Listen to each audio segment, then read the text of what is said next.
சர்வம் முருகார்ப்பணம். Bharani astro tips சேனலுக்கு உங்க எல்லாரையும் அன்போடு வரவேற்கிறேன். நம்ம சேனலுக்கு இப்ப தான் புதுசா வந்திருக்கீங்கன்னா, மறக்காம சப்ஸ்கிரைப் பண்ணிடுங்க. அப்பதான் தினமும் வரக்கூடிய வீடியோ உங்களுக்கு கிடைக்கும். வீடியோ பிடிச்சிருந்தா உங்களுக்கு லைக் பண்ணி ஷேர் பண்ணிடுங்க. இன்னைக்கு நம்ம எத பத்தி பார்க்க போறோம்னா, ஜாதகத்துல 5ஆம் வீடு. அதோட அதிபதி. இவங்க என்னென்ன மாரி பலன்கள் குடுப்பாங்க அப்படிங்கிறத தான் இன்னைக்கு நம்ம பார்க்க போறோம். சரி, இந்த 5ஆம் வீட்ட பத்தி பார்க்கணும்னா, இந்த 5ஆம் வீடு வந்து பூர்வ புண்ணிய ஸ்தானம் அப்படின்னு சொல்லி கூறுவாங்க. போன ஜென்மத்துல ஒருவர் புண்ணியம் செஞ்சாரா? இல்ல பாவம் செஞ்சாரா? அப்படிங்கிற இந்த வீட்ட வச்சு தீர்மானிக்கலாம். குறிப்பா சொல்லணும்னா சனி, செவ்வாய், ராகு, கேது, சூரியன் இவங்க 5ஆம் வீட்ல இருக்குன்னா, அவர் போன ஜென்மத்துல பாவம் செஞ்சிருக்காருன்னு அர்த்தம். இயற்கை சுபகரண குரு, சுக்கிரன், வளர்பிறை சந்திரன் இவங்க வந்து தீயோரோட சேராத புதனும் சேர்ந்திருக்காங்கன்னா, இது புண்ணியம் செய்தாருன்னு சொல்லலாம். மத்த கிரகங்களுக்கும் பார்வையை பொறுத்து பலன் மாறும். சரிங்களா?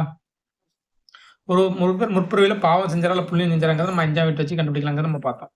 அதே மாரி அடுத்து 5ஆம் வீடு வந்து புத்திர ஸ்தானம்னு கொள்ளலாம். ஏன்னா போன ஜென்மத்து புண்ணியத்த வச்சு தான் இந்த ஜென்மத்துல உங்களுக்கு புத்திர ஸ்தானம் கிடைக்கும். அதனால